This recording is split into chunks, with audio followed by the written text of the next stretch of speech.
Welcome everybody. Welcome to day 11 of our 150 days hard challenge of daily PYQ research. Very comprehensive PYQ research we are trying to bring on this channel.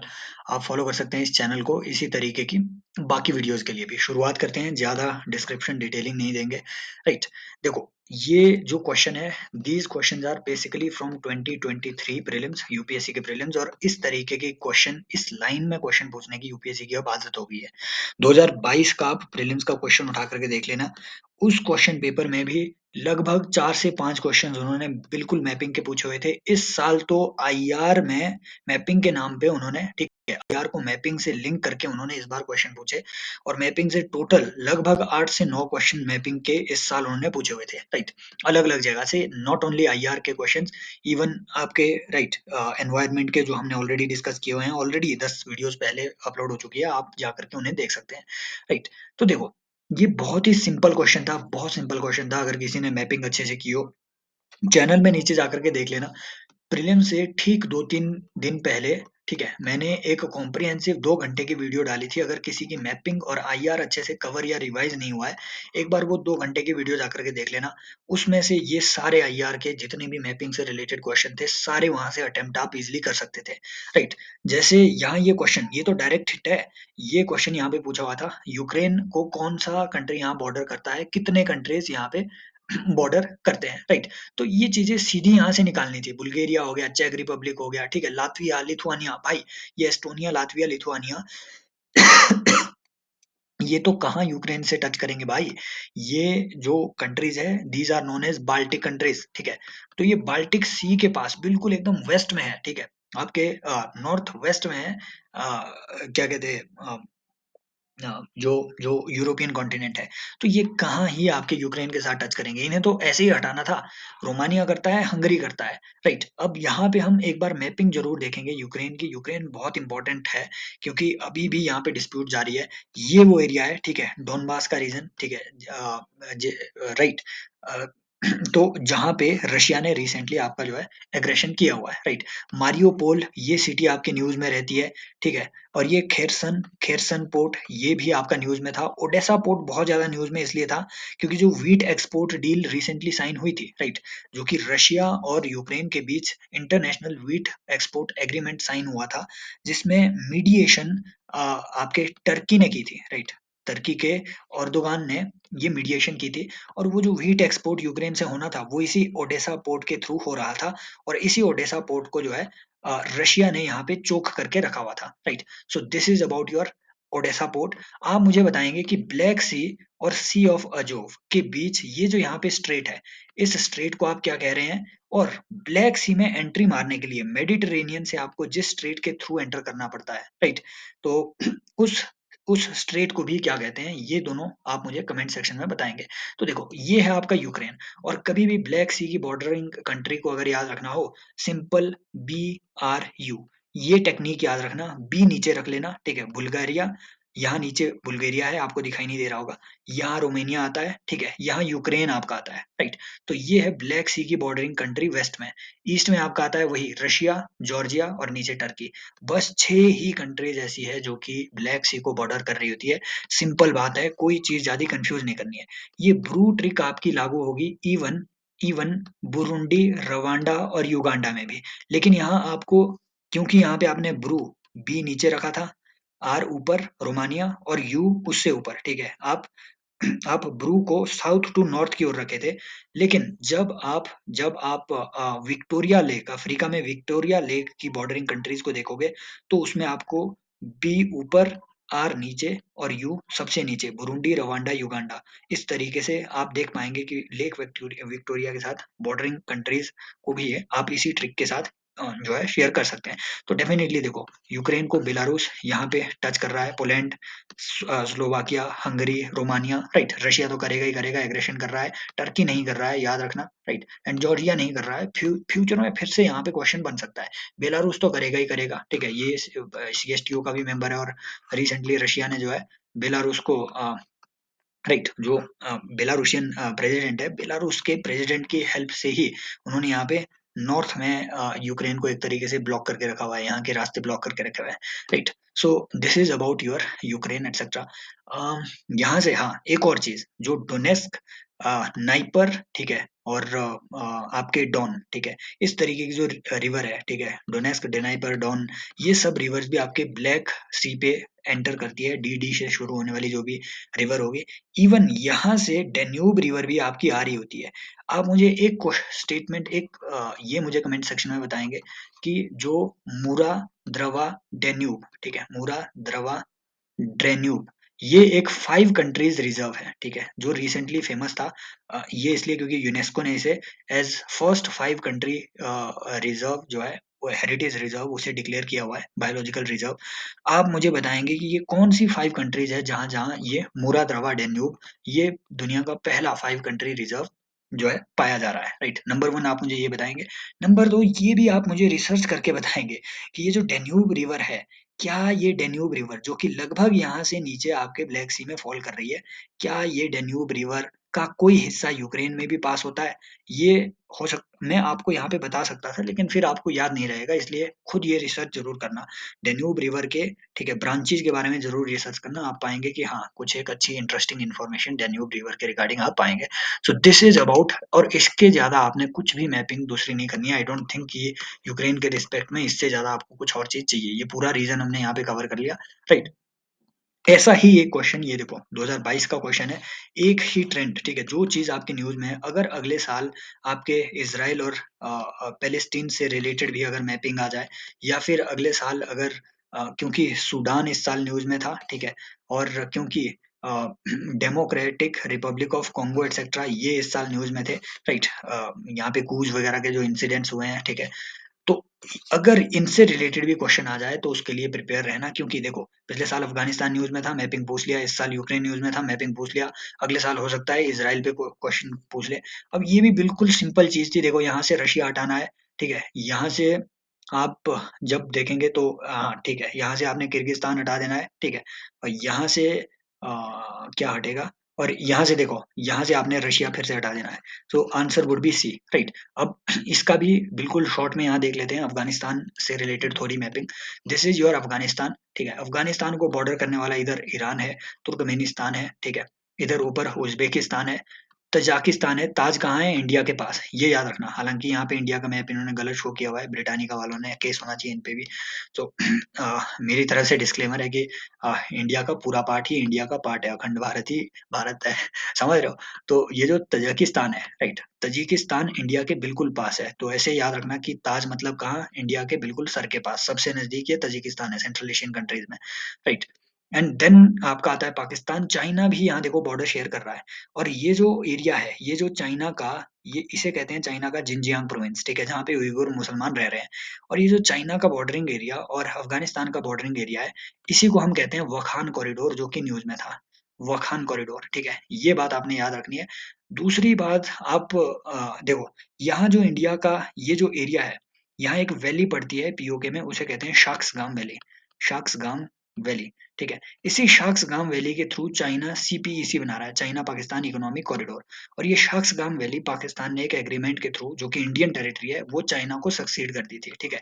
तो ये भी एक अच्छी चीज है जो कि आपसे पूछी जा सकती है, राइट। देन अफगानिस्तान में आपको कुछ चीजें याद रखनी है, फॉर एग्जांपल यहाँ पे सलमा डैम और शहतूत डैम इंडिया बना रहा है, ठीक है, ये दो फेमस डैम है।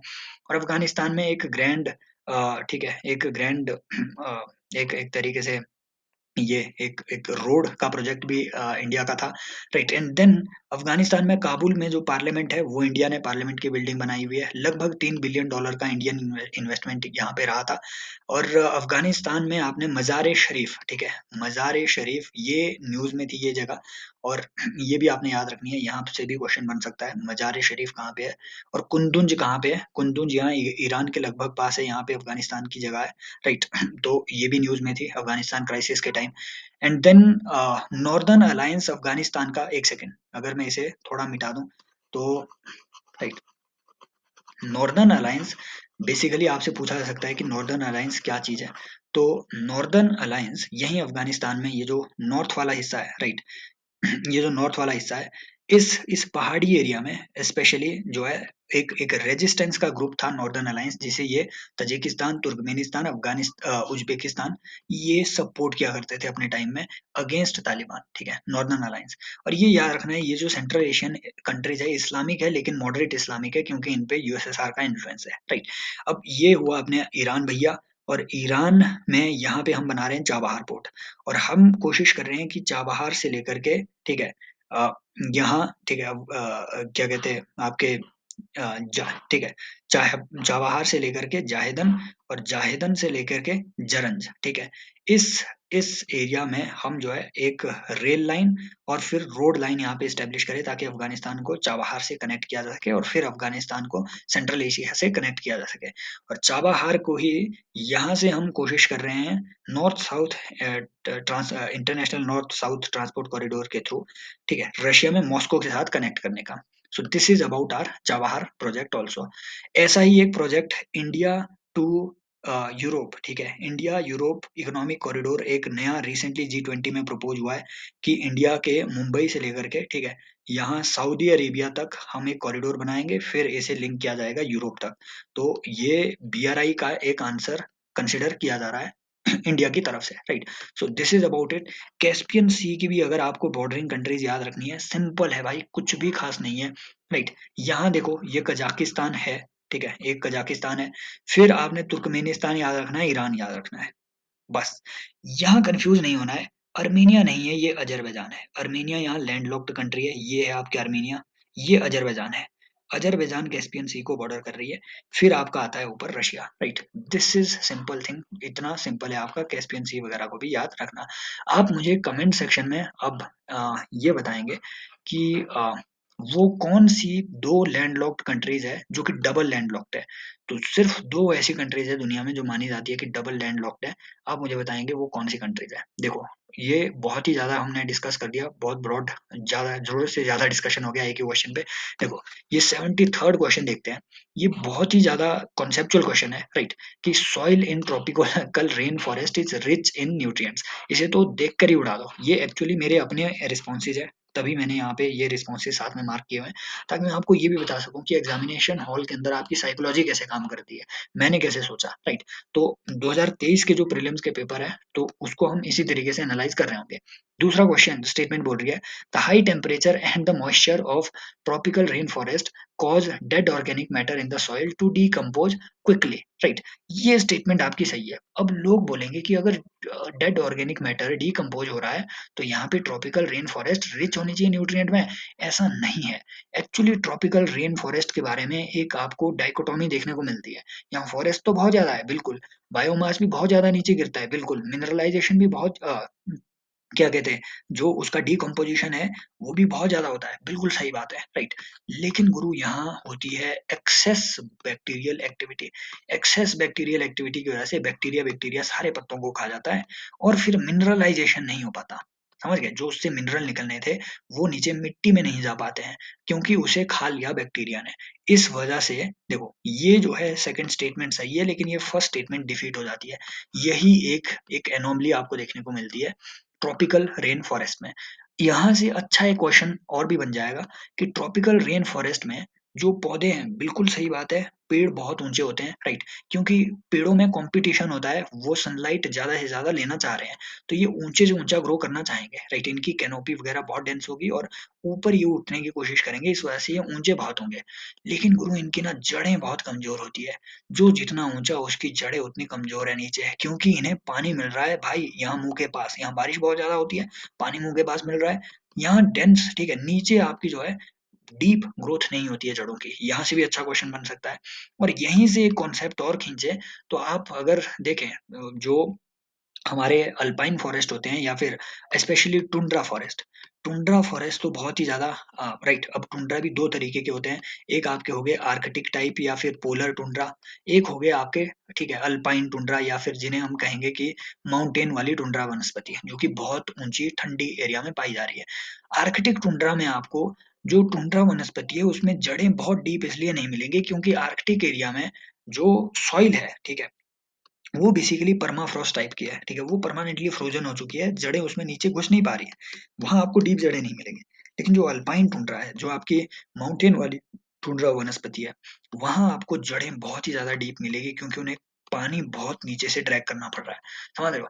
सो ये कुछ ऐसे फीचर्स हैं जो आपको क्वेश्चन में अच्छा क्वेश्चन यहाँ से बन सकता है। इसी इन्हीं लाइन्स पे, क्योंकि हर चीज़ को यहाँ पे फिर से डिस्कस करना इसमें आधा घंटा लग जाएगा नहीं तो, बायो के इसमें, राइट? तो आप जो है फीचर्स देखेंगे ज़रूर वनस्पति के, कि आपके जो राइट, जो डेज़र्ट टाइप की कोई वेजिटेशन है या फिर अल्पाइन वेजिटेशन है, बोरियल फॉरेस्ट है, इनकी क्या स्पेसिफिकेशंस है, आप ये मुझे कमेंट सेक्शन में फिर बताएँगे, राइट? ये आप अभी थोड़ा रिसर्च इसमें करेंगे।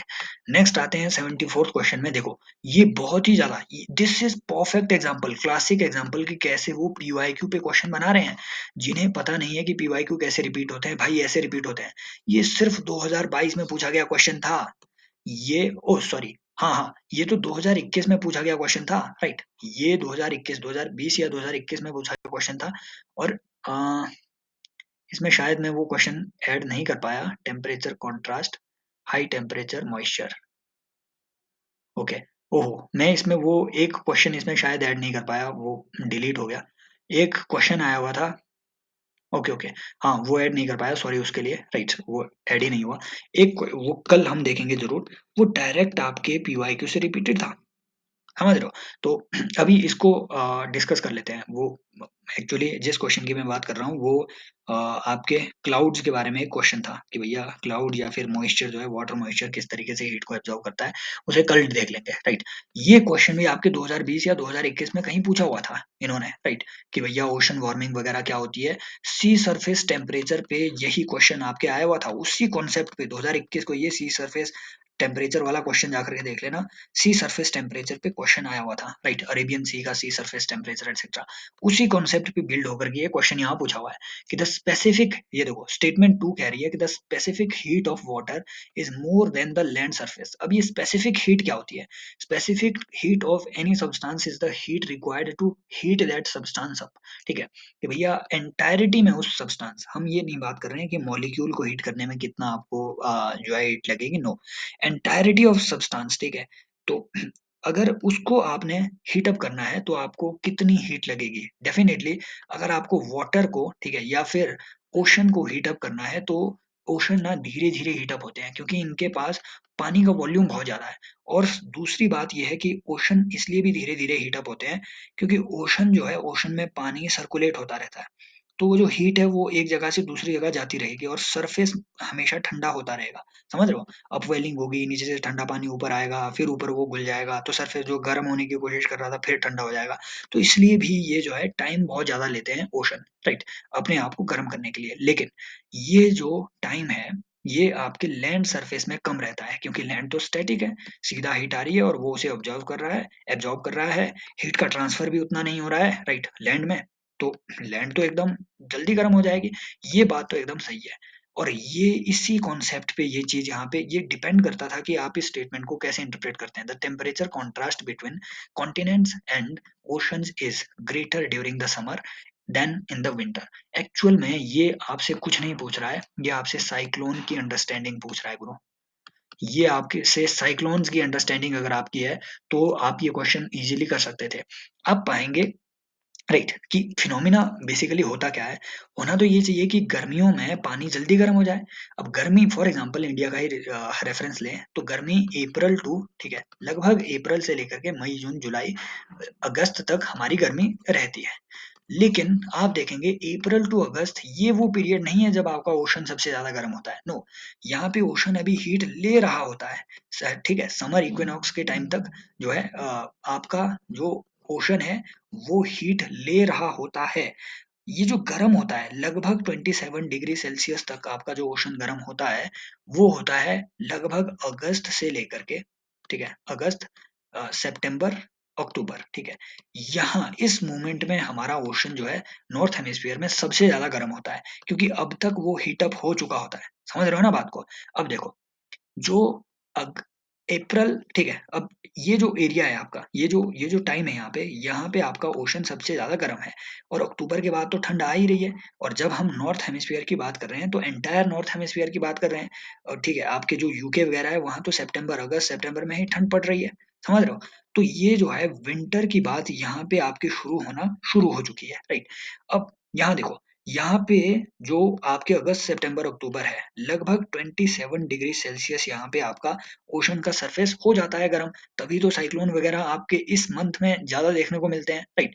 लेकिन इसी टाइम पे आपका जो जो जो लैंड है, ठीक है? जो लैंड है, लैंड मास ठंडा हो जाता है, क्यों? क्योंकि यहाँ पे डायरेक्ट नॉर्थ हेमिस्फीयर में स्पेशली इस टाइम पीरियड पे, ठीक है, विंटर में नॉर्थ हेमिस्फीयर में डायरेक्ट सनलाइट पड़ना बंद हो जाती है और लैंड तो एकदम से हीट भी लूज कर देती है, समझ रहे हो? तो ये यहाँ से गर्म होकर के लगभग 27 डिग्री सेल्सियस तक पहुंच गया, ठीक है? और ये लैंड यहाँ से जो कि पहले लगभग 45 से 46 डिग्री सेल्सियस तक ठंडी थी, तो ये ठीक है गर्म थी, ये ठंडी होकर के हो सकता है 25 डिग्री सेल्सियस तक आ जाए, हो सकता है 15 डिग्री सेल्सियस तक आ जाए, ठीक है? और ये भी तो धीरे-धीरे फिर ठंडा होगा, अक्टूबर के बाद ये भी धीरे-धीरे ठंडा होता जाएगा, ये भी 10-15 तक पहुँच जाएगा, 15 डिग्री सेल्सियस तक पहुँच जाएगा लगभग। इससे ठंडा तो ज़्यादा आपका समंदर नहीं होता है, लैंड और ज़्यादा ठंडी हो जाती है, कई बार 5 डिग्री सेल्सियस भी हो जाएगी, समझ रहे हो? तो ये देखो, ये गैप जो है ना, सर्दी में आपके घटता है। राइट, लेकिन यही गैप गर्मी में एकदम से बढ़ भी जाएगा। हाउ? लग देखो, यहाँ लगभग मार्च तक, क्योंकि मार्च तक उतनी ज़्यादा गर्मी नहीं हो रही होती है, तो मार्च तक 15-16 डिग्री सेल्सियस तक आपका जो है नॉर्थ हेमिस्फीयर में स्पेशली 15-16 डिग्री सेल्सियस तक आपका सी का सरफेस होगा गर्म। एकदम से जब अप्रैल में गर्मी पड़नी शुरू हो जाएगी, राइट, तो लैंड का जो सरफेस टेम्परेचर है ये तो भाई एकदम आपके अप्रैल मई में तो लगभग 47-48 डिग्री तक चला जाता है कई बार, ठीक है? समझ रहे हो? जो टेम्परेचर है, ठीक है, 45-46 तक चला जाता है। ये धीरे धीरे बेचारा गर्म हो रहा है, ठीक है, ये 20 डिग्री सेल्सियस, 21 डिग्री सेल्सियस इतने में है अभी तक, ठीक है? तो गर्मियों में देखो ये गैप बढ़ गया और सर्दियों में ये गैप घट गया, राइट? यही तो आपसे पूछ रहा है वो, यही कॉन्सेप्ट लगाना था। Temperature contrast between continents and ocean is greater during summer than in winter. यही वो चीज थी, मैं पहले इसको गलत मार्क करने वाला था, लेकिन देन आई गॉट द ठीक है द और यही लैंग्वेज है, language you need to get the language, ठीक है, फेमिलियर होना पड़ेगा एग्जामिनर की लैंग्वेज से कि वो फंसा कैसे रहा है। आई होप, देखो ये कम, आई थिंक 5 क्वेश्चन हमने डिस्कस किए, लेकिन डिस्कशन इतनी ब्रॉड आई थिंक हुई होगी कि आपके कई चीजें कवर हो चुकी हैं इसमें, राइट? आई होप ये लेक्चर आपकी प्रिपरेशन में थोड़ी बहुत वीडियो नहीं, थोड़ी बहुत वैल्यू ऐड कर पा रहे होंगे। और जो लोग नए लर्नर हैं उन्हें बता दें कि आप जो है ज्वाइन कर सकते हैं टेलीग्राम चैनल, और टेलीग्राम पे मैं ये चीज़ भी जो है, ये डॉक्यूमेंट शेयर कर सकता हूँ अगर आप कहें तो, राइट, पीडीएफ वगैरह। आप उसके लिए ज्वाइन कर सकते हैं टेलीग्राम चैनल, उसका लिंक मिलेगा डिस्क्रिप्शन में। अगर मेरी आपको फ्री लाइव क्लासेस डेली देखनी है अनअकैडमी पे, तो भी आप जो है टेलीग्राम चैनल ज्वाइन कर सकते हैं, राइट? वहाँ पे आपको लिंक्स मिल जाएंगे क्लासेस के। ऐसी ही रिसर्च के लिए बने रहिए हमारे साथ। आ, ठीक है, और मिलते हैं एक छोटी ब्रेक के बाद अगले लेक्चर में। Take care, bye bye, as always, love you all.